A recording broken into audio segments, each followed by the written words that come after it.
Ma femme a ruiné nos vies en servant de mère porteuse à son riche patron. Elle a ignoré tous mes avertissements, et maintenant, que son monde s'effondre, elle vient me demander de la compassion.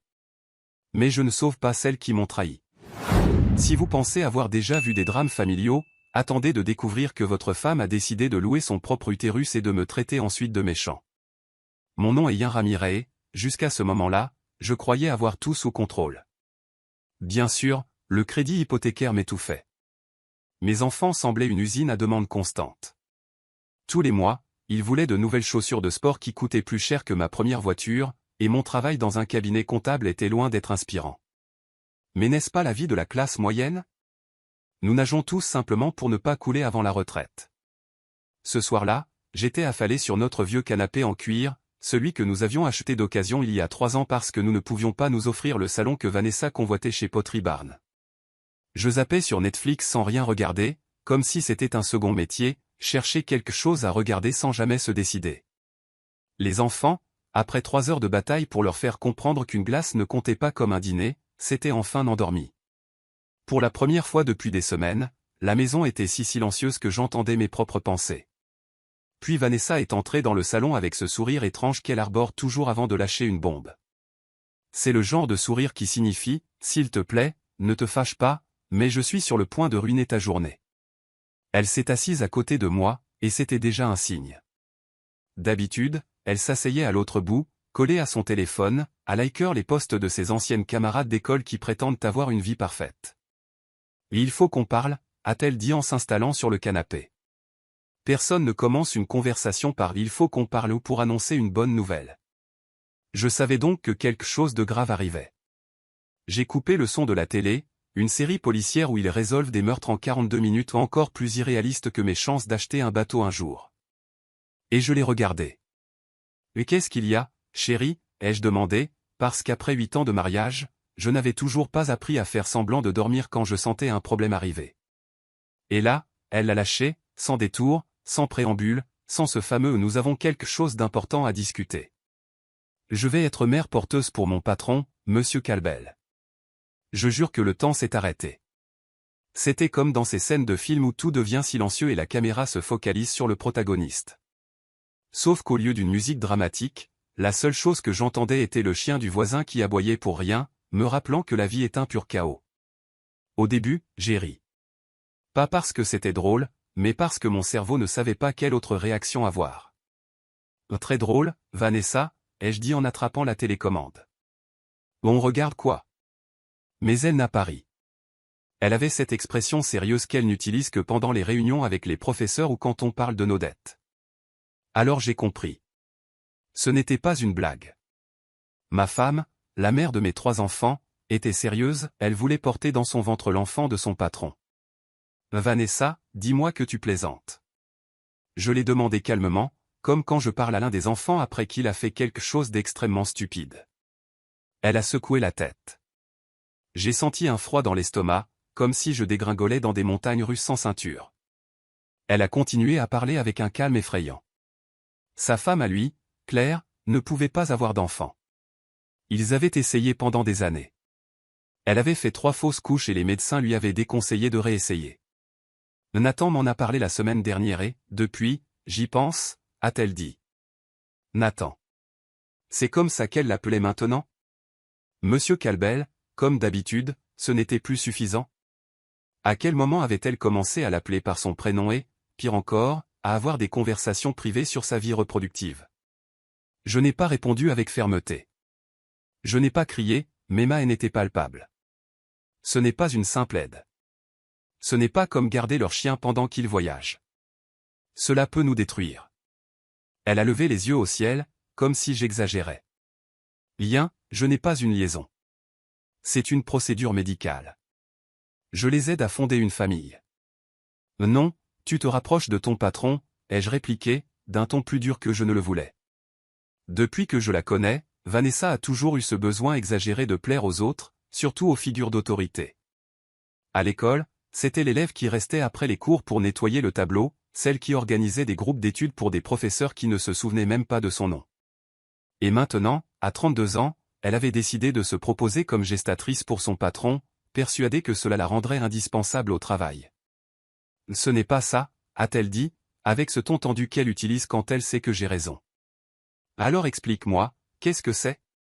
Ai-je demandé, ne croyant pas ce que j'entendais.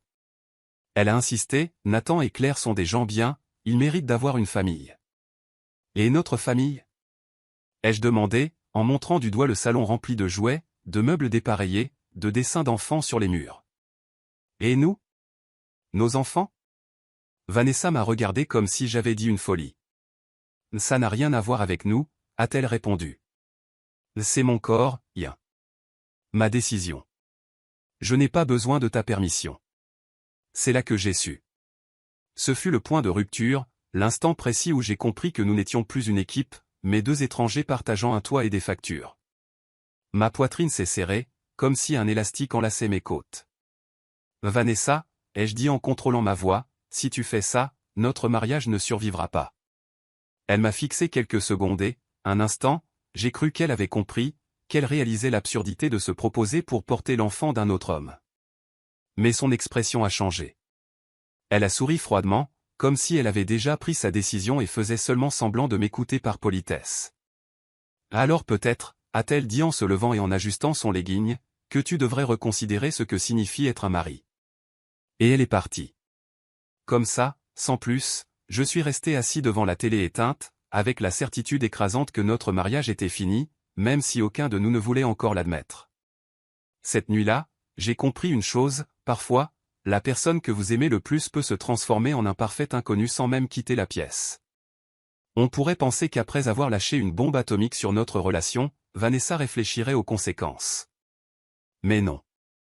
Cela aurait exigé un minimum de conscience de soi, quelque chose qu'elle avait clairement abandonné quand elle avait décidé de devenir le laboratoire vivant de son patron.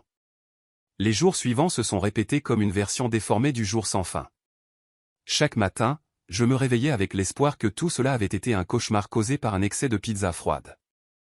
Mais elle était là, fredonnant joyeusement en préparant le café, comme si elle n'avait pas annoncé qu'elle était prête à détruire notre famille avec le même enthousiasme que quelqu'un commentant ses projets de jardinage. Vanessa, il faut qu'on parle de cette gestation pour autrui, j'essayais, inlassable, comme toujours. Elle se contentait de sourire avec condescendance. J'ai déjà pris ma décision. Nathan et Claire en ont vraiment besoin. Nathan et Claire, elle parlait d'eux comme s'ils étaient de la royauté. Je ne pouvais m'empêcher de penser que Nathan, son patron, n'était qu'un exécutif en costume qui avait piétiné la moitié de l'entreprise pour arriver où il était. Et Claire, une femme riche qui dépensait en sac à main ce que de nombreuses familles ne gagnent pas en un an. Mais bien sûr, nous devions risquer notre stabilité pour eux, car apparemment leur incapacité à concevoir justifiait que nous détruisions ce que nous avions bâti. J'ai tenté d'aborder la question sous tous les angles possibles. L'aspect pratique, Vanessa, tu te souviens comme tu as souffert pendant ta grossesse avec Sophia? Tu as passé des mois sans pouvoir manger correctement, avec le dos en vrac. L'aspect émotionnel, que vont penser nos enfants en voyant leur mère enceinte d'un bébé qui n'est pas leur frère ou leur sœur? Et l'aspect économique, ils ne paient même pas assez pour couvrir les frais médicaux, sans parler de compenser 9 mois de ta vie. Rien n'a fonctionné. Elle avait une réponse à tout, prononcée avec cette assurance arrogante capable de provoquer des guerres. Elle disait que Nathan et Claire aideraient avec les enfants, qu'elle expliquerait à nos petits qu'elle faisait cela par bonté, pour aider une famille. Bien sûr, ces arguments semblaient avoir considérablement renforcé son esprit, altruiste. Et quand j'ai pensé que les choses ne pouvaient pas empirer, sa sœur, Daniela, est apparue. Parce que, bien sûr, ça devait être elle. Daniela a toujours ressenti un mélange de jalousie et de mépris pour Vanessa, pour sa maison, son travail, ses enfants, probablement même pour son shampoing. Alors, quand elle a reçu l'appel avec la « grande nouvelle », elle s'est jointe au club des sœurs solidaires comme si elle était en campagne politique. Ce jeudi-là, alors que j'aidais Noah avec ses devoirs de maths, essayant de me rappeler pourquoi l'algèbre était importante pour un comptable qui passe ses journées à remplir des tableaux que personne ne lit, le téléphone a sonné. C'était Daniela, enthousiaste du « noble geste » de sa sœur, et j'ai compris que le pire était encore à venir. La voix de Daniela avait ce ton doux et artificiel qu'elle utilisait toujours quand elle était sur le point de planter un couteau dans le dos. « Je voulais juste t'appeler pour te dire à quel point je suis fier de Vanessa », a-t-elle dit, avec le calme qui précédait toujours son venin. J'ai serré le téléphone contre mon oreille, essayant que les enfants n'entendent pas la conversation. « Ah oui ? Et pour quelle raison exactement, Daniela? D'avoir accepté d'être mère porteuse. C'est un acte tellement désintéressé, tellement beau. Tu devrais la soutenir au lieu d'être aussi négatif. Négatif, bien sûr. Parce qu'apparemment, ne pas vouloir que sa femme porte l'enfant d'un autre homme te transforme automatiquement en méchant de l'histoire. Daniela, avec tout le respect que je te dois, c'est une affaire entre Vanessa et moi, ai-je répondu en me contenant. Non, ce n'est pas le cas, m'a-t-elle interrompu avec cet air de supériorité morale qui la caractérisait tant. C'est ma sœur et ce qu'elle fait est extraordinaire. Elle offre le cadeau de la vie à un couple qui ne peut pas avoir d'enfant. C'est pratiquement un acte sacré. Sacré. Bien sûr. Tu sais ce qui serait vraiment sacré, Daniela? Ai-je répondu. Que Nathan et Claire adoptent l'une des milliers d'enfants qui ont besoin d'un foyer, au lieu de payer ma femme pour leur fabriquer un bébé sur mesure. Il y eut un bref silence. Un instant, j'ai cru que mes paroles l'avaient fait réfléchir, mais elle est rapidement revenue à son discours préparé. Tu es égoïste, Ian. Il ne s'agit pas de toi. Il s'agit d'aider les autres. Et Vanessa a un cœur assez grand pour le faire. Peut-être devrais-tu apprendre à être un peu plus compatissant. J'ai dû me retenir pour ne pas lui dire exactement où elle pouvait mettre sa compassion. Daniela n'était pas assise à côté de moi, à mâchouiller le bout de mon crayon et à écouter chaque mot. Alors j'ai simplement répondu. Merci pour le conseil, Daniela. Je le prendrai en considération. Et j'ai raccroché. Mais Daniela n'était que le premier acte. Le spectacle principal est arrivé le dimanche, juste après la messe. Parce que, bien sûr, une conversation pareille devait se produire précisément au moment où tout le monde était censé se sentir sain et charitable. Alors que Vanessa allait chercher les enfants à l'école du dimanche, sa mère, Evelyne, m'a intercepté sur le parking. C'était une vraie maîtresse de l'agressivité passive. Elle pouvait vous détruire moralement tout en souriant et en vous offrant un plat pour le dîner. Viens, mon cher, a-t-elle dit en passant son bras sous le mien, comme si nous étions de vieux amis, et non deux personnes qui se toléraient à peine. Je voulais te parler de la décision de Vanessa. J'ai soupiré. C'était parti. Deuxième round du « tous contre rien ».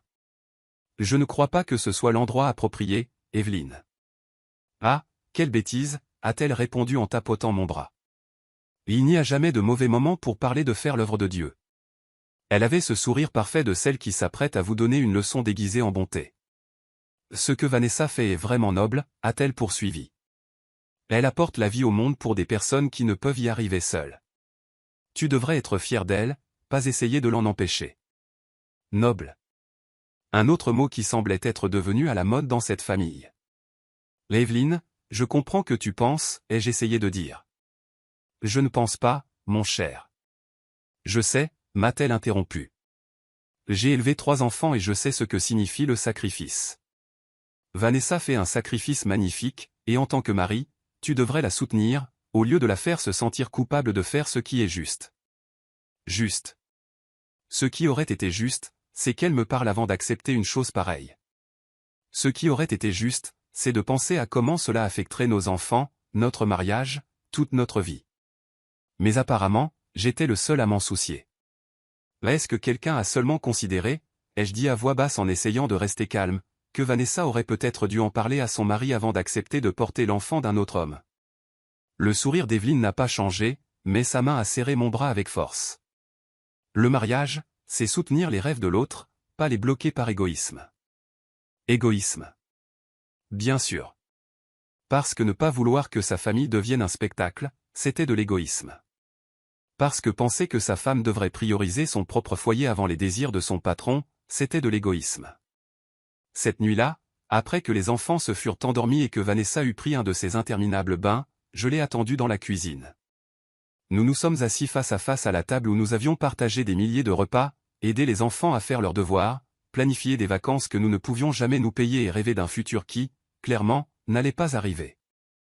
Vanessa, ai-je dit en la regardant droit dans les yeux, il faut que tu m'écoutes attentivement. Si tu vas jusqu'au bout avec cette histoire de mère porteuse, notre mariage est terminé. Elle m'a observé en silence. Un instant, j'ai cru voir une lueur de doute dans son regard, comme si elle comprenait enfin ce qu'elle était sur le point de perdre. Mais ça n'a pas duré. Son expression s'est durcie, elle a croisé les bras et a lâché la phrase qui résonne encore dans ma tête. Alors peut-être que tu devrais reconsidérer ce que signifie être un mari. La voilà de nouveau. La même phrase, prononcée avec la même froideur calculée, comme si j'étais le problème, l'obstacle sur son chemin. C'était son ultimatum, prononcé avec la chaleur humaine d'un contrôle fiscal, soit je la soutenais, soit je me mettais en travers. Avec le recul, je peux le dire avec une certitude absolue, ce fut l'instant précis où notre mariage est mort. Tout ce qui est venu après n'a été que le lent processus de débrancher les machines. 3 mois ont passé. 3 sacrés mois à marcher sur des œufs, à dormir à côté d'une inconnue et à faire comme si tout allait bien tandis que ma femme se préparait à être inséminée avec le sperme d'un autre homme. Oui, vous avez bien lu, insémination artificielle. Parce que même pour détruire un mariage, il y a des protocoles cliniques à suivre. Durant ces mois, je nourrissais encore un minuscule espoir. Peut-être qu'elle se réveillerait un matin et réaliserait l'absurdité de sa décision. Peut-être qu'elle regarderait nos enfants Noah, avec son sourire de travers, Sophia, avec son entêtement constant, et la petite Lily, qui se glissait encore dans notre lit à chaque orage et se rappellerait qu'elle avait déjà une famille qui valait la peine d'être protégée. Mais j'ai appris que l'espoir n'est qu'un nom élégant pour la déception. Le matin où tout est devenu réel a commencé comme n'importe quel mardi dans notre enfer de banlieue. J'étais en bas, en train de préparer du café dans cette vieille cafetière. Elle faisait un bruit d'animal agonisant, mais elle produisait encore une tasse décente, quand j'ai entendu ses pas dans l'escalier. Ce n'étaient pas les pas pressés habituels. Vanessa était toujours en retard partout.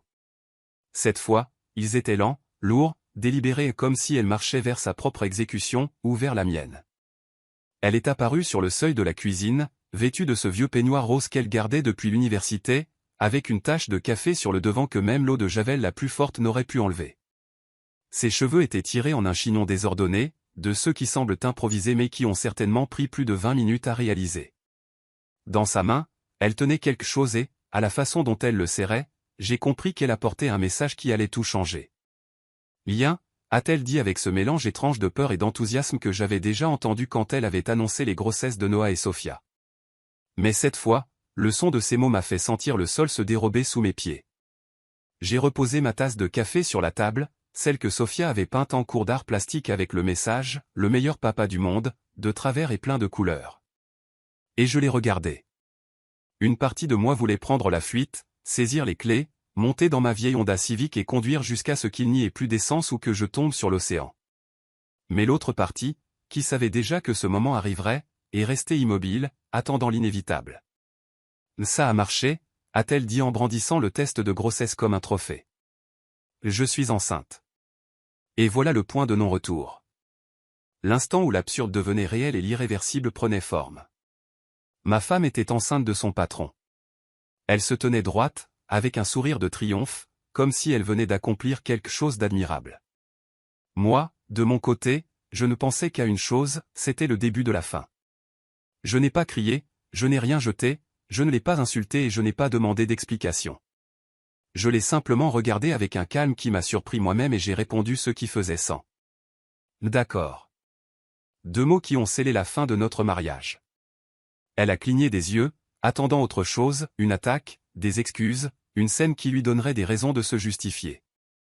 Mais je n'ai rien offert, j'ai juste levé ma tasse et repris une gorgée. C'est tout ? A-t-elle demandé d'une voix tremblante entre la confusion et la colère. C'est tout ce que j'ai à dire, ai-je répondu en haussant les épaules. Sa décision avait été prise des mois auparavant. Nous en avions discuté 1000 fois. Elle savait exactement ce que je pensais et qu'il n'y avait pas de retour en arrière. Vanessa, ai-je finalement dit, tu as choisi il y a 3 mois. Maintenant, c'est à mon tour de choisir. Je suis monté à l'étage, me suis habillé pour le travail et embrassé les enfants comme si c'était un matin normal. Je n'ai même pas essayé de préparer le petit déjeuner tout en jouant avec la tablette. Sophia pleurait parce que son t-shirt préféré était sale, et Lily, dans sa chaise haute, se barbouillait de yaourt. Le chaos normal. Le beau chaos. Avant que tout ne devienne un désastre complet, Vanessa m'a accompagné à la porte, toujours en peignoir, tenant le test de grossesse comme un objet sacré. Lien, il faut qu'on parle de ça, a-t-elle dit d'un ton qui a failli m'attendrir. Presque, ai-je répondu en prenant les clés dans le bol en céramique que Sophia avait fabriqué à l'école. Nous n'avons plus rien à nous dire. Je suis sorti de la maison, j'ai conduit jusqu'au bureau et j'ai passé 8 heures devant mon écran, à taper des chiffres dans des tableaux tandis que mon mariage s'effondrait au ralenti. À midi, j'ai pris mon téléphone et j'ai appelé Ryan Delgado, un avocat spécialisé en divorce avec qui j'avais joué au baseball au lycée. Ryan, c'est Ian Ramirez. J'ai besoin d'un avocat. Il y eut un bref silence, suivi d'un soupir. Qu'est-ce que tu as encore fait, Ian? Ce n'est pas ce que j'ai fait, ai-je répondu à voix basse, en regardant autour de moi pour m'assurer que personne n'écoutait. C'est ce qu'elle a fait. Elle est enceinte de son patron. Le silence qui suivit dura plus longtemps. Désolé, a-t-il dit enfin. Elle dit que c'est comme mère porteuse pour son patron et sa femme. Je lui avais dit de ne pas le faire. Elle l'a fait quand même. Maintenant, j'ai besoin de savoir ce que je peux faire. D'accord, viens demain matin de bonne heure. Il faut qu'on en parle en personne. 2 jours plus tard, les documents étaient prêts. Le divorce rédigé avec une précision chirurgicale. J'ai demandé la garde de mes enfants, la moitié de la valeur de la maison et aucune obligation concernant le bébé qu'elle attendait. Ryan a envoyé les papiers directement à son bureau. Si elle avait pris des décisions sans me consulter, je pouvais lui rendre l'appareil. Le soir même, elle m'a appelé en pleurant tellement qu'on la comprenait à peine. « Tu ne peux pas être sérieux, Ian. C'est impossible. » Mais je n'avais jamais été aussi sérieux. Je t'avais prévenu de ce qui allait arriver, ai-je dit, depuis le parking d'un café où je m'étais arrêté pour ne pas me disputer devant les enfants. Tu n'as pas voulu me croire. Ce n'est pas ma faute. Même son patron, Nathan Kalbel, a essayé d'intervenir. Il m'a appelé ce soir-là avec cette voix empreinte d'une fausse empathie que les riches utilisent pour essayer de paraître humains. Ian, je crois qu'il y a eu un malentendu. Ce que Vanessa fait pour Claire et moi est quelque chose de beau. Un cadeau. Tu devrais en être fier, pas en colère. Un cadeau. C'est comme ça qu'il a appelé la destruction de ma famille. Monsieur Kalbel, ai-je répondu froidement, vous avez loué le corps de ma femme. Cela a détruit mon mariage. Ce problème est désormais le vôtre, pas le mien. Débrouillez-vous. J'ai raccroché sans attendre de réponse. Peu importait son argent et sa position. Je n'allais pas lui permettre de me dicter mes sentiments. Cette nuit-là, allongé à côté d'une femme qui portait dans son ventre l'enfant d'un autre homme, j'ai compris quelque chose qu'on apprend quand le vivant, la trahison ne vient pas toujours avec des cris ou des larmes. Parfois, elle arrive déguisée en sourire victorieux et en test de grossesse posé sur la table du petit déjeuner. Et le plus ironique, c'est de découvrir que le divorce n'efface pas une personne de votre vie. On pense qu'avec la signature des papiers, tout s'arrête, mais non. Elle était toujours là, dans la même maison, avec la même apparence de normalité, tandis que l'enfant de son patron grandissait en elle. Les jours suivants semblaient se dérouler dans une version déformée de la réalité. Vanessa refusait de déménager, insistant sur le fait qu'elle avait besoin de stabilité pendant ce processus si difficile. Apparemment, porter dans son ventre l'enfant de son patron est plus compliqué qu'on ne l'imagine. Qui l'aurait cru? Et c'est ainsi que nous sommes restés coincés dans une sorte de limbe domestique absurde. Nous partagions la même maison, 2 enfants et un crédit, mais nous ne partagions plus rien du tout. Vanessa s'est installée dans la chambre d'amis, celle dont nous disions toujours qu'un jour nous la transformerions en bureau, quand nous aurions de l'argent et de la motivation. Maintenant, cet espace ressemblait à un entrepôt de magasins pour bébés, des cartons empilés de vêtements de nourrissons, des biberons, des couches, un berceau à moitié monté appuyé contre le mur, et assez de vitamines prénatales pour approvisionner un bataillon de femmes enceintes. Tout sentait un mélange inconfortable de plastique neuf et de promesses brisées. Le pire n'était pas le rappel constant que ma femme portait l'enfant d'un autre homme. Non. Ce qui était vraiment insupportable, c'était qu'elle continuait à agir comme si j'étais toujours son mari, comme si j'avais encore l'obligation morale de prendre soin d'elle durant cette phase de sa vie. C'est ainsi qu'elle appelait sa grossesse, son « voyage », comme si elle gravissait une montagne sacrée et non pas portait l'enfant de son patron. « Ian, tu peux m'apporter des cornichons en rentrant du travail ?» m'écrivait-elle par message, comme si je faisais encore partie de sa routine. « Ian, tu peux m'aider à monter le berceau ? Je ne peux pas soulever de poids. » « Ian, tu pourrais m'emmener chez le médecin ?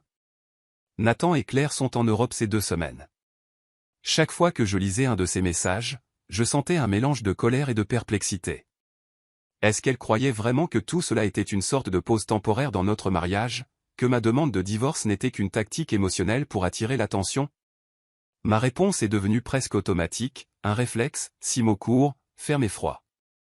Ce n'est pas mon enfant, ce n'est pas mon problème. La première fois que je l'ai dit, Vanessa m'a regardé comme si je l'avais frappée.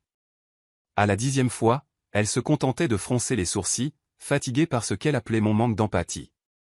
Mais pour moi, ce n'était pas de la cruauté, c'était une conséquence.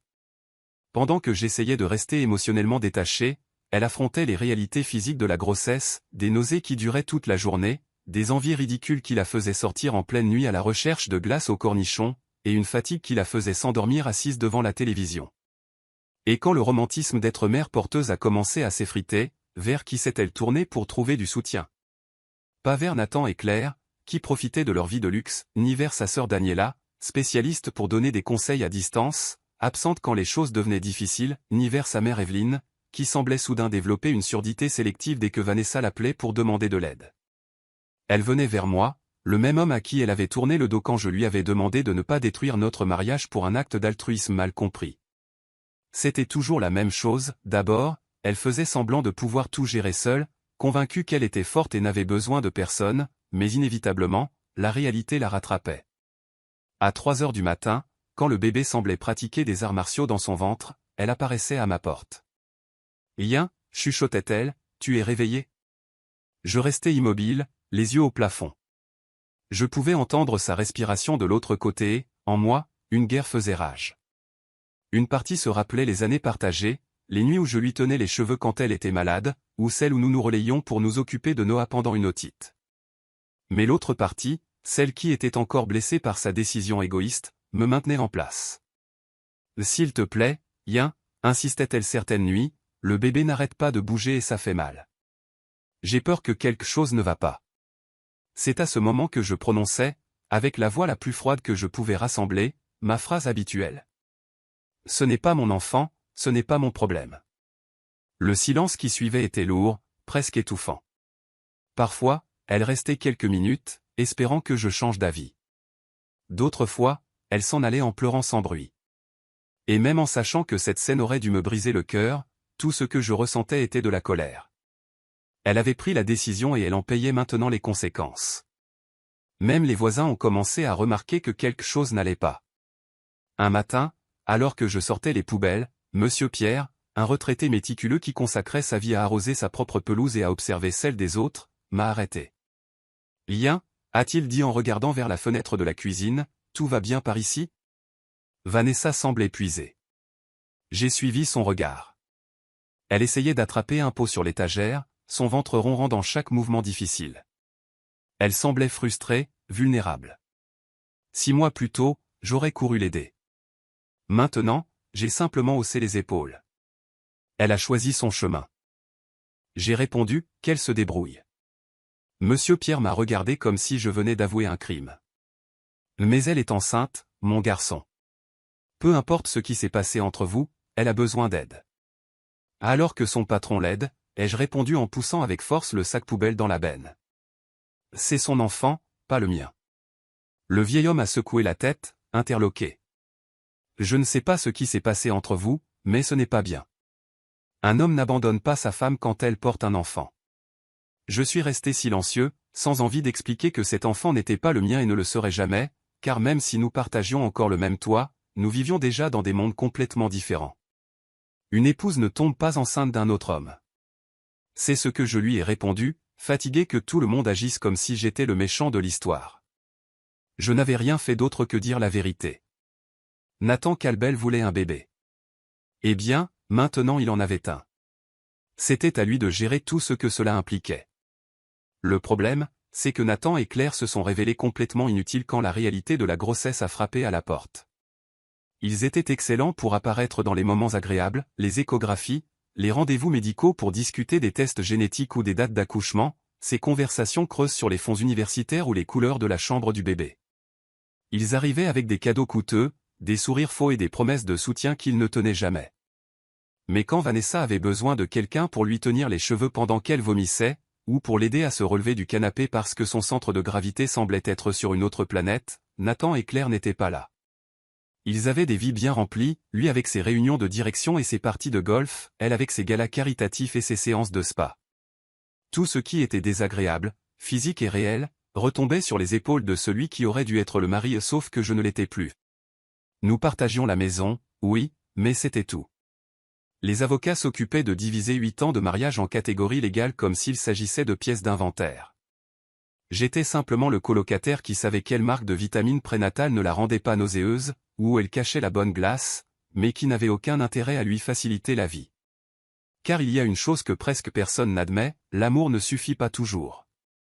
Parfois, le respect vaut plus que l'affection, et protéger sa santé mentale devient plus important que de tout encaisser pour paraître être la meilleure personne. Vanessa avait choisi les intérêts de Nathan et Claire avant les miens, leur avenir avant le nôtre, leur bonheur avant la stabilité de notre famille. Alors maintenant, elle devait vivre avec les conséquences de ses décisions, complètement seule, comme elle l'avait voulu depuis le début. 9 mois. C'est le temps qu'il faut pour créer une vie, détruire un mariage et perdre complètement la raison. Quand Vanessa est entrée dans son 3e trimestre, notre maison s'était transformée en une sorte de spectacle sur l'épuisement émotionnel. Elle marchait de manière pataude, se plaignait de ses chevilles enflées et du bébé qui semblait jouer au football dans son ventre. Pendant ce temps, j'avais perfectionné l'art d'être présent physiquement, mais absent émotionnellement. C'était comme regarder un accident au ralenti, on sait que le dénouement sera un désastre, mais on ne peut pas détourner le regard. Chaque jour apportait une nouvelle dispute ou un rappel que ma femme portait l'enfant d'un autre homme tandis que je comptais les jours pour être légalement libéré de cet enfer. L'accouchement a eu lieu un mardi de mars, car les bébés ne savent pas non plus choisir des jours convenables. J'étais au bureau, à relire des rapports trimestriels, quand mon téléphone s'est mis à vibrer sans arrêt. Le premier appel venait de Vanessa. J'ai laissé sonner. J'avais appris que répondre ne menait qu'à des demandes que je n'avais pas l'intention d'honorer. Il y a eu un 2e, un 3e, un 4e appel, jusqu'à ce que je décroche, persuadé que la maison était peut-être en feu. Rien. Halte-t-elle d'une voix chargée de panique. C'est le moment. Un instant, mon cerveau est repassé en mode Marie, cette impulsion que j'avais ressentie à la naissance de Noah, Sophia et Lily, courir, prendre le sac d'hôpital, conduire comme un fou en essayant de me souvenir des conseils des cours de préparation à l'accouchement auxquels je n'avais jamais prêté attention. Mais la réalité m'a frappé soudain, froide comme un seau d'eau glacée, ce n'était pas mon enfant, ce n'était pas mon urgence. C'était le grand moment de Nathan et Claire, l'aboutissement de leur coûteuse expérience de fertilité, la réponse aux prières de riches. D'accord, ai-je dit d'une voix neutre. Alors appelle Nathan. Je l'ai déjà fait, a-t-elle répondu. Et il est en réunion. Sa secrétaire a dit qu'elle essaierait de le joindre. Appelle Claire. Mais elle est dans un spa à Napa. Elle ne répond pas rien, s'il te plaît, j'ai besoin de toi. J'ai coupé la communication. J'ai simplement appuyé sur le bouton rouge et suis retourné à mes documents. Qu'est-ce qu'on attendait de moi? Que je me précipite à l'hôpital pour assister ma femme donnant naissance à l'enfant de son patron, que je lui tienne la main tandis qu'elle mettait au monde le bébé d'un autre homme. Que je coupe le cordon qui la lierait à l'héritier de quelqu'un d'autre? Non merci. Le téléphone a continué à sonner. Probablement, Vanessa appelait de l'ambulance ou de l'hôpital, désespérée de ne pas être seule, mais elle avait pris sa décision il y avait longtemps, et je ne faisais plus partie de son « nous ». Vers 15 heures, le téléphone de mon bureau sonna. « Monsieur Ramirez », dit une voix féminine. « Je vous appelle de l'hôpital. Votre épouse Vanessa nous a demandé de vous contacter. Elle vient de donner naissance à un petit garçon en bonne santé et voudrait savoir si vous pouvez venir. » Je ne suis pas le père, répondis-je avant qu'elle ne tente de me persuader. Appelez Nathan Calbel. C'est lui le père. Silence. Ce genre de silence inconfortable quand quelqu'un se rend compte qu'il vient de mettre le doigt dans un engrenage bien trop compliqué. Monsieur, Madame Ramirez est très bouleversée. Elle vous demande. Je ne viendrai pas, l'interrompis-je. Appelez Calbel. C'est son enfant, c'est son problème. Je lui donnai le numéro du bureau de Nathan et raccrochai. Je passai le reste de l'après-midi à essayer de me concentrer sur mon travail, tandis qu'une sensation étrange traversait mon estomac. Ce n'était pas de la culpabilité, celle-là était partie depuis longtemps. C'était autre chose, peut-être du soulagement. Le soulagement que tout soit enfin terminé, que cette grossesse, qui avait été une tempête constante dans nos vies, soit arrivée à son terme. Ou peut-être était-ce simplement l'anticipation de ce qui allait venir maintenant, le bébé existait vraiment, il n'était plus seulement une menace abstraite. Ce soir-là, j'allais chercher nos enfants au centre de loisirs, comme n'importe quel autre jour. Noah était enthousiaste parce qu'il avait eu une bonne note pour son projet de science sur les volcans. Sophia, elle, était de mauvaise humeur parce qu'un camarade lui avait volé sa gomme préférée. Et Lily, avec son innocence habituelle, demanda si on pouvait manger des crêpes pour le dîner. C'étaient des problèmes d'enfants, simples, quotidiens et beaux, sans aucun lien avec la gestation pour autrui, les patrons millionnaires ou les bébés d'autrui. « Où est maman » demanda Lily tandis que je l'aidais à attacher sa ceinture de sécurité. « Elle est à l'hôpital » répondis-je. « Mais est-ce qu'elle a dû aider quelqu'un aujourd'hui ?»« Est-ce qu'elle est malade » demanda Sophia, inquiète. Je secouai doucement la tête. « Non, ma chérie, tout va bien. C'est juste quelque chose en rapport avec le travail. » Ce n'était pas tout à fait un mensonge. Vanessa avait clairement dit que toute cette histoire de mère porteuse était pour faire avancer sa carrière, impressionner Nathan Kalbel et assurer sa position dans l'entreprise. Alors oui, c'était du travail. Ce soir-là, nous commandâmes une pizza et, à ma grande surprise, ce fut l'une des soirées les plus tranquilles et les plus joyeuses que nous ayons eues depuis des mois. Sans les sautes d'humeur de Vanessa, sans dispute, sans silence tendu, l'ambiance était étrangement paisible. La maison respirait enfin. À 20h, alors que les enfants étaient déjà couchés, mon téléphone sonna. C'était Vanessa qui appelait de l'hôpital. Sa voix semblait fatiguée, avec un ton qui aurait pu être du regret. Elle murmura, presque comme si elle craignait d'être entendue. « S'il te plaît, viens. J'ai peur. » Pendant une seconde, quelque chose en moi se brisa. Pas assez pour changer d'avis, mais assez pour me rappeler que je l'avais aimée un jour.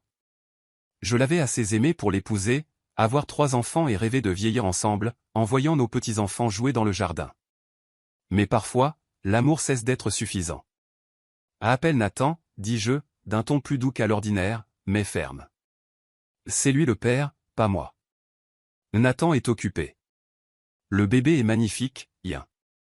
Il a les plus petits doigts que j'ai jamais vus. Il est parfait. J'ai juste besoin de quelqu'un qui s'inquiète pour moi. C'est là que j'ai tout compris.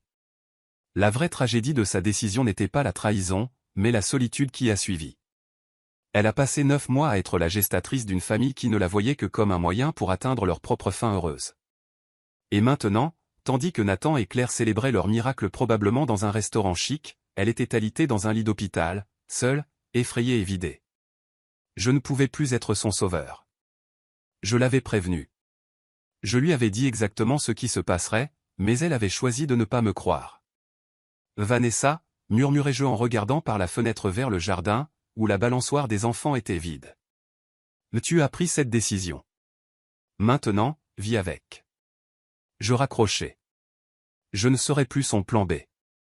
Je ne serai plus l'homme qui arrivait à la rescousse chaque fois que ses priorités s'effondraient. J'en avais assez d'être le mari qui se retrouvait en bas de sa liste. Une fois que son patron et ses ambitions furent satisfaits, le bébé naquit sain et parfait, comme elle l'avait dit. Des jours plus tard, Nathan et Claire arrivèrent à l'hôpital avec des fleurs, du champagne et certainement un photographe pour immortaliser le moment magique. Ils eurent leur fin heureuse, leur bébé sur mesure. Et moi, de mon côté, je me retrouvais avec la tâche d'apprendre à reconstruire ma vie sans la femme qui avait été mon axe pendant 8 ans, celle qui avait décidé de donner la partie la plus intime d'elle-même à un autre homme. Le fond du gouffre ne fut pas aussi dévastateur que je l'imaginais. Ce n'est pas une chute douloureuse, mais une sorte de résignation silencieuse. On s'habitue au vide, comme à un vieux fauteuil, inconfortable, mais familier. Vanessa revint de l'hôpital 3 jours plus tard, pâle, épuisée, comme un spectre, essayant de reprendre une routine qui ne lui appartenait déjà plus. Elle errait dans la maison comme une somnambule, le bébé dans les bras, me regardant avec ses yeux vides qui semblaient supplier de terminer. Mais il n'y avait plus rien à réparer. Quand vous êtes l'homme qui a prévenu que le bateau allait couler, personne ne veut entendre un « je te l'avais dit ». Ils veulent juste que, d'une manière ou d'une autre, vous répariez l'irréparable. Mais je n'étais pas un héros domestique. La première semaine fut presque tragicomique. Vanessa errait dans la maison avec son vieux peignoir rose tandis que le fils de Nathan et Claire pleurait jour et nuit. Les bébés ne comprennent rien aux contrats ou aux motivations, ils pleurent, c'est tout. Elle avait transformé la chambre d'amis en une chambre d'enfants improvisée, remplie d'objets que les Calbel avaient achetés, mais sans se donner la peine de les ranger. L'ironie était douloureuse, ma femme élevant l'enfant d'un autre couple dans la même maison où nos vrais enfants marchaient sur la pointe des pieds, de peur de faire du bruit. Un matin, Lily s'arrêta sur le seuil de la cuisine, vêtue de son pyjama licorne. « Maman, pourquoi le bébé est ici? Tu avais dit qu'il allait vivre avec d'autres gens. » Vanessa resta sans réponse quelques secondes. Parfois les bébés ont besoin de rester un peu avec leur mère de naissance avant d'aller dans leur maison pour toujours, dit-elle avec un sourire forcé. Mère de naissance. C'était comme si elle parlait d'un service de location. Emma, avec sa logique d'enfant de 8 ans, commenta. C'est comme quand on a gardé le chat d'Evelyne jusqu'à ce qu'il aille chez mamie. Vanessa hocha la tête.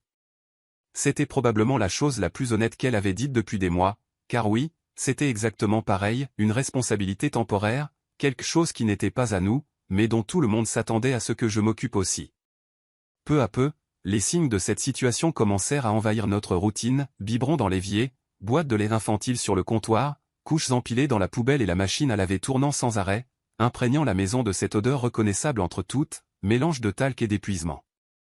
Au milieu de tout cela, Vanessa me lançait des regards mêlant supplication et ressentiment, comme si elle ne comprenait pas pourquoi je ne me joignais pas à son sacrifice. Le point de rupture arriva 2 semaines plus tard, un jeudi soir. J'étais dans le salon, essayant d'aider Noah avec ses devoirs de maths, tandis que le bébé pleurait sans arrêt à l'étage. Vanessa apparut au pied de l'escalier, le visage défait et les cheveux en désordre, comme si la vie lui était passée dessus. « Lien, tu peux le tenir quelques minutes ?» demanda-t-elle d'une voix brisée. « J'ai besoin de prendre une douche. » Je ne détournai même pas les yeux du cahier d'algèbre de Noah. Je répondis avec le même ton froid que j'avais perfectionné durant des mois.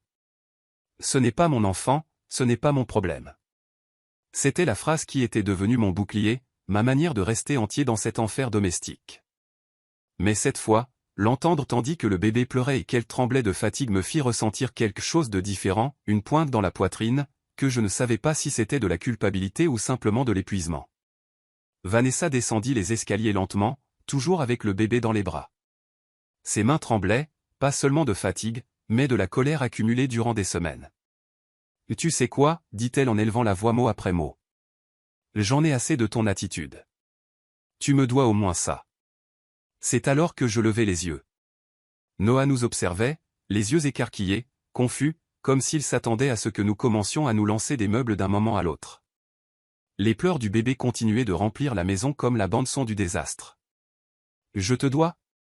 demandai-je en me levant, prêt à mettre un terme à cette dispute une bonne fois pour toutes. « Exactement quoi ? » « Du soutien. » hurla-t-elle.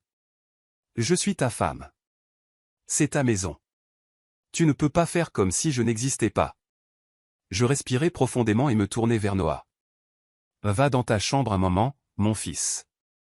Tout va bien, d'accord ?» Il monta l'escalier en courant plus vite que jamais. Dès qu'il fut parti, tout ce que j'avais contenu pendant des mois explosa en moi, la colère, la frustration, le sentiment de trahison. Je la regardai et dis, à voix basse, mais ferme. « Tu veux savoir ce que je te dois, Vanessa ? » Rien. Absolument rien. Parce que tu n'es plus ma femme, pas dans ce qui compte vraiment. Son visage perdit ses couleurs. « Tu as choisi ça, poursuivis-je. Tu as décidé de tomber enceinte de l'enfant d'un autre homme. Tu as choisi avec plaisir ton patron, de répondre à ses caprices, de le prioriser au-dessus de notre famille, au-dessus de ce que nous avions. Alors ne me parle pas de soutien. Je ne te dois pas d'aide, ni de réconfort, ni rien. » Ce n'est pas comme ça, chuchota-t-elle, mais sa voix n'avait plus de force. « Si, c'est exactement comme ça, répondis-je durement. Si tu veux jouer à être la mère du fils de Nathan Calbel, fais-le.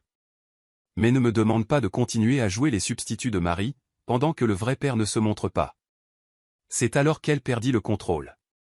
Le bébé pleurait plus fort, elle hurlait, et moi, je restais simplement là, à voir notre relation s'effondrer complètement. « Tu vas m'abandonner ?» hurla-t-elle. « Comment peux-tu être aussi cruel ? » « Je ne t'abandonne pas, dis-je en attrapant mes clés sur le comptoir. J'arrête juste d'être responsable de tes décisions. « Où tu vas ? demanda-t-elle, désespérée. N'importe où, sauf ici, répondis-je en sortant. Appelle Claire, appelle ta sœur, ta mère ou le pape en personne, mais arrête de m'appeler. C'est fini. Je sortis, montai dans la voiture et roulai sans but pendant près de 2 heures, à écouter la radio et à essayer de me souvenir à quoi ressemblait ma vie avant qu'elle ne devienne un drame ridicule. Quand je suis finalement rentré, la maison était silencieuse. La voiture de Vanessa n'était plus là, ni le bébé. Pour la première fois depuis des mois, le calme habitait les lieux. Les enfants étaient à l'étage, effrayés, mais en sécurité. Mes vrais enfants, ceux qui comptaient, ceux que j'avais essayé de protéger de tout ce chaos. Je préparais des pâtes au fromage en boîte, pas la version bio que Vanessa insistait pour acheter. Nous mangeâmes devant la télé, comme si nous faisions un pique-nique à l'intérieur. Personne ne mentionna le bébé. Personne ne demanda des nouvelles de leur mère, nous profitâmes simplement du silence. Cette nuit-là, après les avoir couchés et m'être assuré qu'ils se sentaient aimés et tranquilles, je me retrouvai seul dans la cuisine. C'est alors que je compris quelque chose d'important, parfois, la manière la plus compatissante d'aider quelqu'un, c'est d'arrêter de le sauver des conséquences de ses propres décisions. Vanessa avait choisi son chemin et devait maintenant vivre avec. Pendant 2 jours, j'expérimentais quelque chose que j'avais presque oublié, la paix. Une paix véritable. La maison recommença à ressembler à un foyer. Nous pouvions dîner de céréales sans que personne ne juge, regarder des dessins animés sans sermon sur le temps d'écran, et respirer sans cette tension invisible qui imprégnait chaque coin. Mais le calme ne dure jamais longtemps. Le 3e jour, ma boîte de messages commença à se remplir. 7 nouveaux messages en moins d'1 heure. C'était comme si Vanessa avait lancé un SOS à tout son cercle. Rien est horrible avec moi. Aidez-moi. Le premier message était, bien sûr, de Daniela, sa sœur. Elle avait pris le rôle de présidente du comité, Yin et le méchant, et semblait le prendre très au sérieux. Sa voix, sortant du haut-parleur, avait le même ton doucereux qu'un audit fiscal. Je n'arrive pas à croire ce que Vanessa m'a raconté. Je suis là, assise dans son salon, à pleurer de façon inconsolable parce que ton propre mari t'a laissé seul avec un nouveau-né. Comment peux-tu être aussi cruel ? Se plaignait Daniela au téléphone, avec ce ton de fausse indignation qu'elle utilisait toujours pour me faire sentir coupable. C'est ta femme, Yin. Ta femme. Où est ton sens des responsabilités ? Je dus rire. Responsabilité. Bien sûr, selon sa logique, j'étais responsable de m'occuper d'un bébé qui n'était pas le mien. Un enfant né d'une décision que j'avais toujours rejetée, prise par des gens qui ne parvenaient même pas à gérer leur propre vie. Mais dans la vision déformée de Daniela, cela faisait tout à fait sens. Le message suivant vint d'une ancienne camarade d'université de Vanessa, Amy Torres, que je n'avais vue qu'une poignée de fois en 8 ans de mariage. Pourtant, elle se sentait en droit de juger tout mon caractère sur la base de la version que Vanessa, probablement en larmes, lui avait racontée. Yin, c'est Amy Torres, une amie de Vanessa de la fac. Je voulais juste te dire que ce que tu fais est répugnant. Elle traverse le moment le plus difficile de sa vie et, au lieu de la soutenir, tu te comportes comme un homme égoïste et cruel. Elle a offert à ce couple le cadeau le plus précieux qu'on puisse faire, et toi, tu l'as puni pour cela. J'espère que tu pourras vivre avec ça. Le cadeau le plus précieux. Mon Dieu, tout le monde semblait suivre le même scénario, comme si porter l'enfant de son patron était un acte de charité, et non une décision insensée qui avait détruit notre mariage. Mais le véritable joyau de cette avalanche de messages vint de sa mère, qui réservait son artillerie passive-agressive pour un message de près de 5 minutes. Yin, mon cher, commença-t-elle avec ce ton sucré qui annonçait toujours un coup de couteau verbal. Je viens de parler avec ma fille et je suis profondément déçu par toi. Quand Vanessa t'a épousé, je pensais qu'elle avait trouvé un homme prêt à la soutenir dans les bons et les mauvais moments, mais je me suis clairement trompé. Elle fit une pause dramatique avant de poursuivre son discours moralisateur. Cette pauvre femme est en ce moment même dans l'appartement de Daniela, avec un magnifique bébé dans les bras, dévastée parce que l'homme qui a promis de l'aimer et de la protéger l'a abandonnée dans son pire moment. Elle est épuisée, effrayée, et affronte tout cela seule, parce que tu as décidé d'être mesquin et vindicatif au lieu d'être le mari dont elle a besoin. Mesquin et vindicatif. C'est ainsi qu'elle qualifia mon refus d'élever l'enfant du patron de ma femme. Pas cohérent, ni digne, mais mesquin. J'ai élevé 3 enfants, Yin, et je sais ce qu'est le sacrifice. Ce que Vanessa a fait de porter un enfant pour un couple qui ne pouvait pas en avoir est un acte de générosité qui devrait te rendre fier, pas te mettre en colère. Le fait que tu ne vois pas cela en dit bien plus sur ton caractère que sur le sien.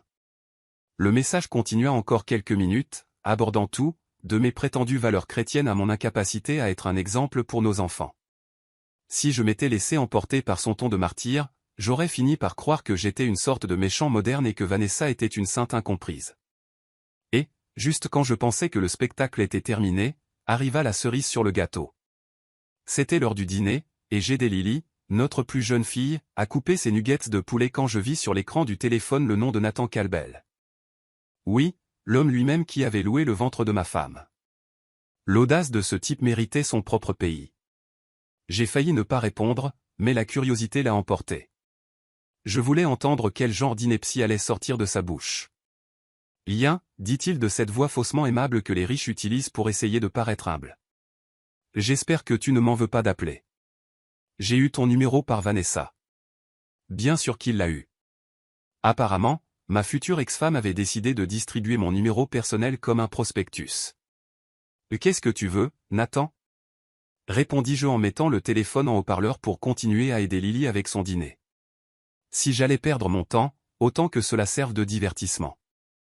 Je voulais juste parler de la situation avec Vanessa et le bébé. Je pense qu'il y a eu un malentendu. Un malentendu ? Répliquai-je. Peut-être avait-il mal interprété ce petit détail où ma femme portait son enfant. Je ne suis pas sûr de quelle partie tu penses que je n'ai pas comprise, répondis-je en essuyant le visage de Lily couvert de sauce barbecue. Lien, ce que Vanessa a fait pour Claire et moi est extraordinaire. C'est un cadeau inestimable. Elle nous a donné la chance de fonder une famille, de connaître la parentalité que nous pensions impossible. Tu devrais être fier d'elle. Soutiens-la dans cette transition. Transition ? Comme si porter l'enfant d'un autre n'était qu'une étape professionnelle. Nathan, dis-je calmement, laisse-moi t'expliquer quelque chose. Tu as loué ma femme pour porter ton fils. Tu as détruit mon mariage. Tu as eu ce que tu as payé. Maintenant, il est temps d'en assumer les conséquences. Il y eut un silence. Je pouvais l'entendre chercher une façon de justifier ses actes, de donner un tournant pratique à la conversation. Mais Lien, tu fais toujours partie de cette famille, dit-il de cette voix calculée qu'emploient les hommes habitués à acheter le silence avec de l'argent. Nous sommes tous liés maintenant par ce magnifique petit garçon. Nous devons travailler ensemble, nous soutenir les uns les autres. C'est là que j'ai perdu patience. Cet homme riche et arrogant, qui avait traité ma femme comme une couveuse louée, essayait de me convaincre que nous étions maintenant une famille, comme si sa fortune lui donnait le droit de réorganiser ma vie pour son confort. Et écoute bien, Nathan, dis-je d'une voix si basse que j'en ai senti moi-même le poids venimeux. Nous ne sommes pas une famille, nous ne sommes pas liés, nous ne sommes rien. Tu voulais un bébé, tu en as eu un. Tu as payé pour le corps de ma femme et tu as détruit mon mariage dans la foulée. Il a essayé de m'interrompre, mais j'ai continué. Et le meilleur dans tout ça, Nathan, c'est que ce désastre n'appartient qu'à toi. Bien, je pense que tu ne comprends pas. Non, je comprends parfaitement, coupai-je. Tu pensais pouvoir acheter la parentalité sans en affronter les difficultés. Félicitations. Les difficultés incluent les nuits blanches, les couches et une femme qui a probablement découvert qu'être mère porteuse n'est pas aussi glamour que ça en avait l'air. Mais ce problème est le tien, pas le mien. Mais Vanessa a besoin. Vanessa aurait dû réfléchir avant d'agir, l'interrompis-je à nouveau, sentant le sang bouillir. Mais elle aurait dû considérer comment cela affecterait sa vraie famille avant d'accepter de porter ton fils. Elle aurait dû écouter son mari quand il l'a averti que c'était une très mauvaise idée, mais elle ne l'a pas fait, n'est-ce pas? Il y eut un silence à l'autre bout de la ligne. Un instant, j'ai cru que je l'avais peut-être fait comprendre, qu'il commençait à réaliser que l'argent n'achète pas la rédemption et n'efface pas la culpabilité d'avoir détruit une famille. Mais il a repris avec ce ton condescendant et calculé. Lien, je pense que tu es irrationnel. Cela dépasse toi et Vanessa. Il y a un enfant dans l'équation. Ton fils, répliquai-je fermement. Ta responsabilité, ton problème. Je n'ai jamais voulu faire partie de cet arrangement. J'ai prévenu tout le monde que ce serait une erreur, et maintenant je dois en gérer les conséquences.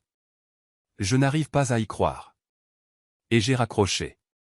Parce que riche ou pas, patron ou pas, je ne le laisserai pas me donner des leçons de responsabilité alors qu'il était confortablement installé dans son bureau, complètement étranger au désastre qu'il avait provoqué.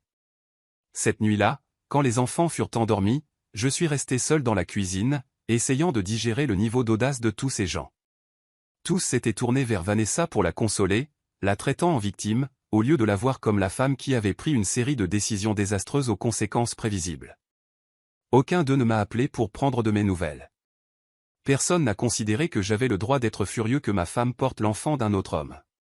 Personne ne s'est demandé si elle aurait dû penser à son mari avant d'accepter une telle folie. Mais bien sûr, ils avaient tous beaucoup à dire sur mes prétendues fautes en tant que mari et en tant que personne. C'était absurde, et j'étais apparemment le seul à le voir clairement. Si vous n'avez jamais traversé un divorce, laissez-moi vous peindre la scène, c'est comme combiner le pire entretien d'embauche de votre vie avec une endodontie sans anesthésie, et y ajouter l'humiliation de voir des inconnus en costume bon marché disséquer chaque aspect de votre vie d'adulte. Multipliez cela par 1000, et vous aurez une idée de ce que c'est que d'être assis dans une salle d'audience pendant que des avocats débattent de qui garde la bonne vaisselle et si vous êtes, oui ou non, un être humain décent. Tout a commencé 6 mois après que j'ai déposé les papiers, parce que le système légal semble se déplacer à la vitesse de la dérive des continents. Quand nous sommes finalement arrivés au procès, Vanessa s'était déjà habituée à sa nouvelle vie de mère célibataire, vivant dans la chambre d'amis chez sa sœur. Nathan et Claire, quant à eux, semblaient profiter de leur bébé sur mesure et considéraient déjà ma vie conjugale comme morte et enterrée. Mais, fidèle à son style, Vanessa ne pouvait pas simplement signer les papiers et passer à autre chose. Non, elle devait transformer notre divorce en un spectacle en 3 actes, avec elle dans le rôle de l'héroïne tragique et moi en méchant à moustache, abandonnant sa femme enceinte dans ses heures les plus sombres. Son avocat était Adam Foster, un de ces types qui semblent avoir appris à plaider en regardant des séries télé et ont découvert que l'indignation factice payait mieux que le savoir réel. Cheveux parfaitement coiffés, bronzage en bouteille et ce sourire répété qui vous donne envie de vérifier votre portefeuille après lui avoir serré la main. Mon avocat, en revanche, était Ryan Delgado, un vieil ami du lycée avec qui je jouais au baseball. Pendant que j'étudiais la comptabilité, lui a fait le droit. Ce n'était pas du genre tape à accent grave l'œil. Il portait des costumes de grande surface. Contrairement à beaucoup, il se souciait vraiment de gagner ses affaires, pas seulement de bien paraître en les perdant. La salle d'audience était exactement comme on s'y attendrait, boiserie vieillotte, néon qui vous donnait un teint maladif et cette odeur caractéristique des bâtiments publics, mélange de désinfectants et de rêves brisés. Vanessa était à la table du demandeur, comme tout droit sorti d'une séance photo de mère célibataire courageuse. Elle portait une simple robe noire qui coûtait probablement plus que la mensualité de ma voiture. Les cheveux tirés en un chignon qui disait « Je n'ai pas l'énergie de m'occuper de mon apparence ». Même si, bien sûr, elle était impeccable, et cette expression, ce regard de martyr destiné à supporter avec dignité une injustice inimaginable. Derrière elle, dans la zone réservée au public, se tenait son comité de soutien, prêt à applaudir son rôle dans le drame qu'elle avait elle-même écrit. Daniela arborait une expression d'indignation soigneusement répétée, tandis qu'Evelyn essuyait des larmes avec un mouchoir, comme si elle regardait un épisode particulièrement triste d'une série dramatique. Au fond, Nathan et Claire Calbel observaient en silence, comme s'ils assistaient à une pièce intitulée « La pauvre Vanessa et son cruel époux ». Leur simple présence dans la salle était déjà un acte d'audace. Après tout, c'était eux qui avaient déclenché tout ce désastre en louant le ventre de ma femme, et maintenant ils étaient assis là à feindre l'inquiétude, comme des parents affligés, plutôt que les fauteurs de troubles ayant causé la ruine de mon mariage. Adam Foster, son avocat, commença son exposé avec une maîtrise digne d'un acteur chevronné. En quelques minutes, il transforma Vanessa en martyr, une femme désintéressée au cœur noble, qui avait décidé d'aider un couple sans enfant et avait été cruellement abandonnée par son époux pendant sa grossesse. « Votre honneur », dit-il en tendant la main vers elle avec un geste dramatique, « ma cliente incarne le meilleur de la nature humaine. » Lorsqu'elle a appris que son patron et son épouse faisaient face à des problèmes d'infertilité, elle a pris une décision extraordinaire, devenir mère porteuse. Elle ne l'a pas fait pour l'argent ni pour la reconnaissance, mais par compassion. Ce fut un acte d'amour, un don de vie. Je n'en croyais pas mes oreilles. Ils semblaient tous lire le même scénario. Adam continua son discours, chaque mot chargé d'une fausse émotion, ajoutant que, au lieu de la soutenir dans ce moment de vulnérabilité, son époux l'avait abandonnée. Il avait demandé le divorce pendant qu'elle était enceinte et avait même refusé d'assister à la naissance du bébé. Sa conduite avait été froide, inhumaine et absolument répréhensible. Pendant 20 minutes, il me dépeignit comme un monstre sans âme, un homme qui avait brisé le cœur d'une femme bonne et sacrificielle. Quand il eut terminé, n'importe qui aurait pensé que je méritais la prison pour crime contre l'humanité. Puis vint le tour de mon avocat, Ryan Delgado, et la situation prit un tournant. Votre honneur, commença-t-il d'une voix ferme, tenant une épaisse liasse de documents, l'histoire que vous venez d'entendre est émouvante, mais malheureusement elle a peu à voir avec la réalité. Ryan s'approcha de la table des preuves et prit une chemise cartonnée. Les faits sont simples. Madame Ramirez a décidé, de sa propre initiative, de porter l'enfant d'un autre homme sans consulter son mari. Lorsque Monsieur Ramirez a exprimé son opposition, elle l'a ignoré. Lorsqu'il lui a expliqué les conséquences que cette décision aurait sur leur mariage, elle les a balayées d'un revers de main. Et lorsqu'il l'a averti que poursuivre ce processus signifierait la fin de leur relation, elle est passée outre et a continué malgré tout. Il ouvrit la chemise et commença à exhiber une série de documents. Votre honneur, je présente comme preuve une série de messages textes entre la demanderesse et sa sœur, dans lesquels elle admet que son mari s'opposait à l'accord depuis le début. J'inclus également des courriels entre Madame Ramirez et son employeur, Monsieur Calbel, où ils discutent des termes de la gestation pour autrui, sans jamais mentionner le refus du mari. Adam bondit de sa chaise. Objection, votre honneur. Ces communications sont privées. Rejeté, intervint le juge Rivera d'un ton las. Continuez, maître Delgado. Ryan sourit comme un requin venant de flairer du sang. Il lut, dans l'un des messages, Madame Ramirez écrit à sa sœur, Yen agit comme un enfant avec ça. C'est mon corps, ma décision. Il n'a pas son mot à dire. Je vis le sang quitter le visage de Vanessa tandis qu'il lisait cette phrase. De plus, ajouta Ryan, il présentait un enregistrement d'une conversation entre les époux. Dans celle-ci, Monsieur Ramirez déclare clairement que si elle poursuivait avec la gestation pour autrui, leur mariage serait terminé. Sa réponse, je cite textuellement, fut « Alors peut-être que tu devrais reconsidérer ce que signifie être un époux ». Le juge leva les yeux, surpris.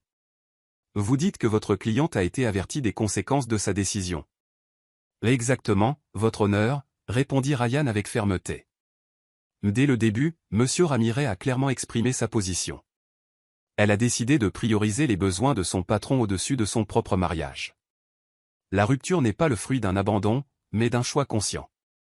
Adam tenta de reprendre du terrain, arguant qu'un mari doit soutenir sa femme indépendamment des différences personnelles, mais il était trop tard. Les preuves parlaient d'elles-mêmes, les messages, les courriels, l'enregistrement. Tout montrait une femme qui avait pris une décision unilatérale, détruisant sa relation pour ensuite prétendre en être la victime.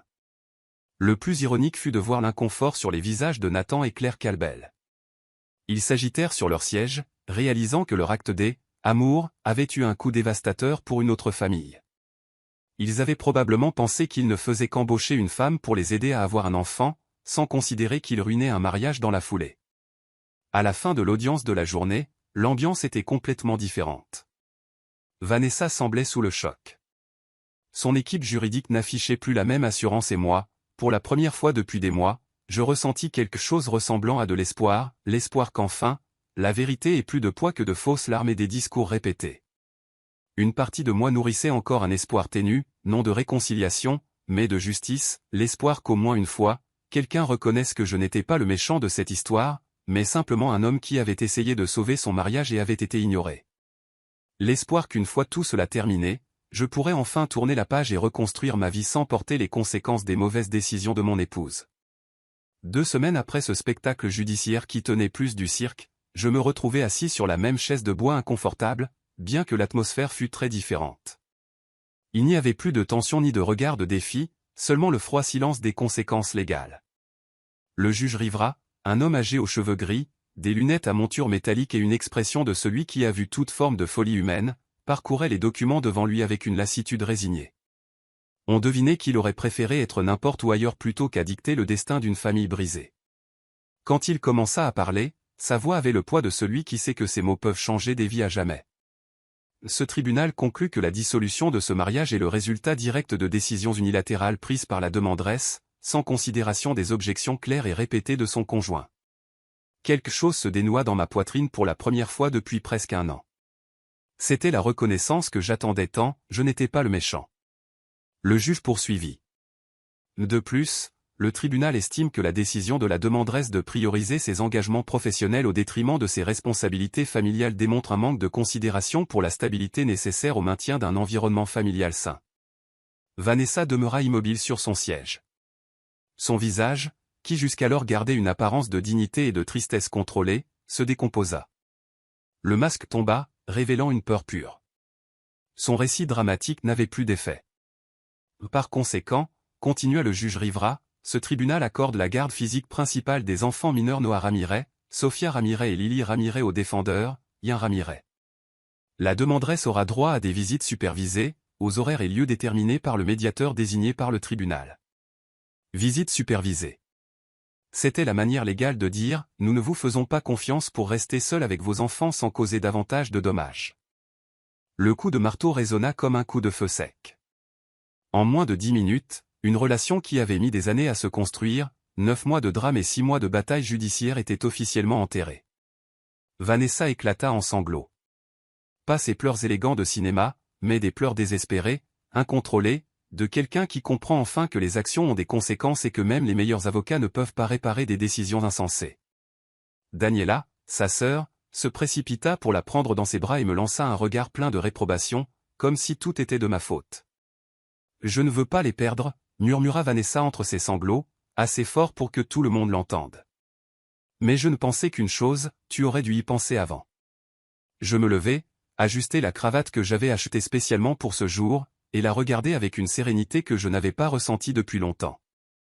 Tu aurais dû y penser avant d'accepter d'être la mère porteuse de l'enfant d'un autre homme, dis-je d'une voix ferme. Avant que Nathan te convainque que cela ne détruirait pas ce que nous avions, avant d'ignorer chacun de mes avertissements. Tu n'as pas pensé à nos enfants, Vanessa, tu n'as pensé qu'à toi.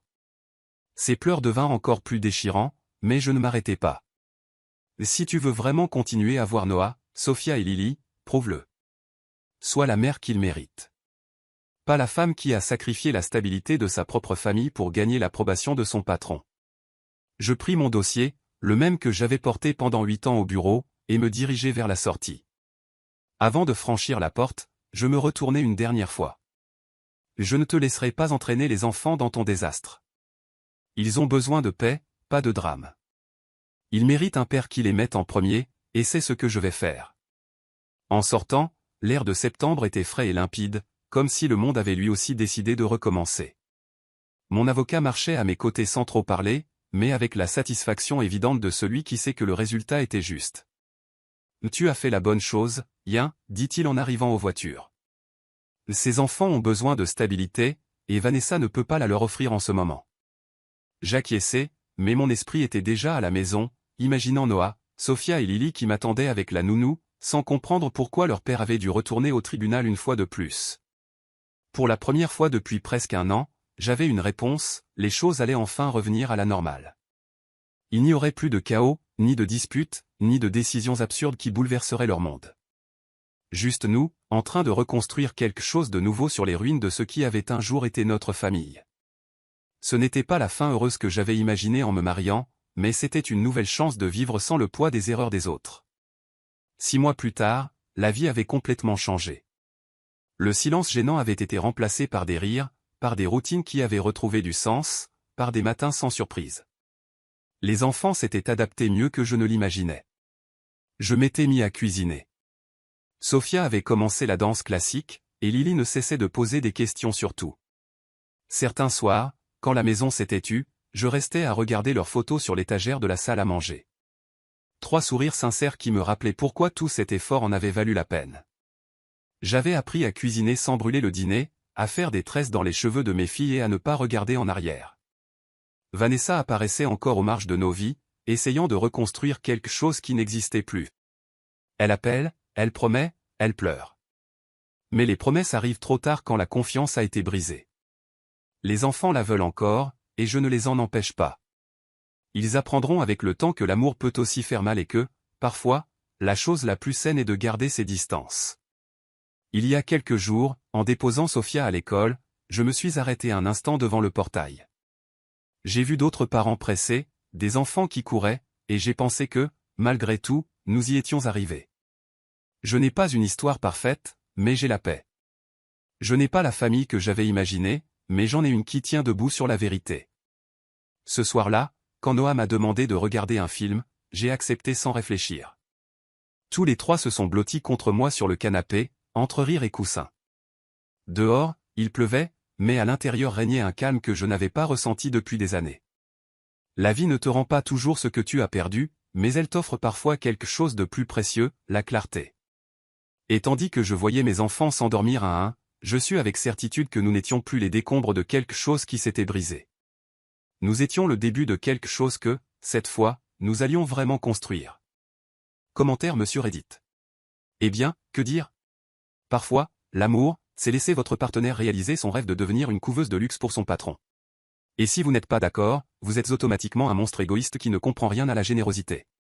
Magnifique morale, détruisez votre famille, mais faites-le avec un sourire altruiste. Chapeau.